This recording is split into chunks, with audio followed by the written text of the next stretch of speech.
Day 7, the final day of my Camino, and I couldn't have imagined a better way to begin it. I started the morning sitting beside a fireplace, enjoying an incredible breakfast with unlimited coffee. Basically, my version of heaven. I found myself dragging my feet all morning, trying to soak in every last second of it, but I wasn't procrastinating just because I loved the hotel. I was procrastinating because I knew what today meant.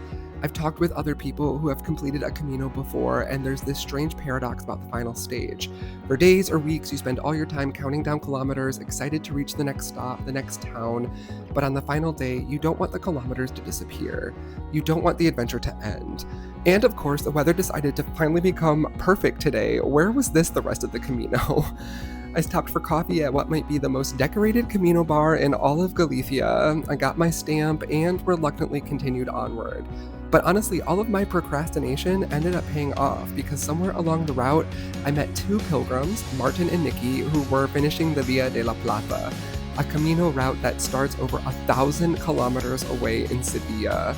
Thankfully, they spoke English and we became fast friends. We stopped for photos at the 5-kilometer mark, grabbed another coffee and snack together, and I think all three of us were trying to delay the inevitable arrival into Santiago.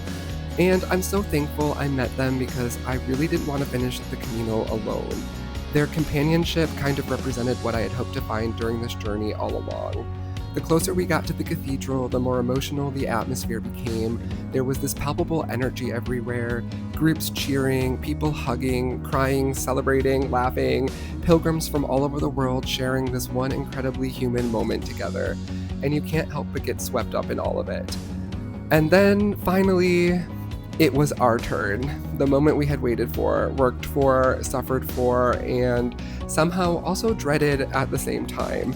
We arrived in Santiago de Compostela, standing in front of the cathedral after more than 3 years, 263 kilometers, or roughly 163 miles of walking.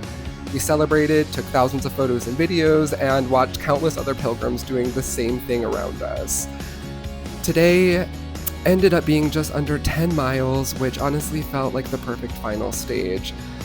I finally stepped on the last scallop shell, signifying the end of the Camino, although I still can't believe there isn't an actual 0-kilometer marker here. But maybe that's fitting, because one of the biggest things I've learned is that the Camino never really ends. It just changes you and then quietly follows you home. So here's to the next Camino.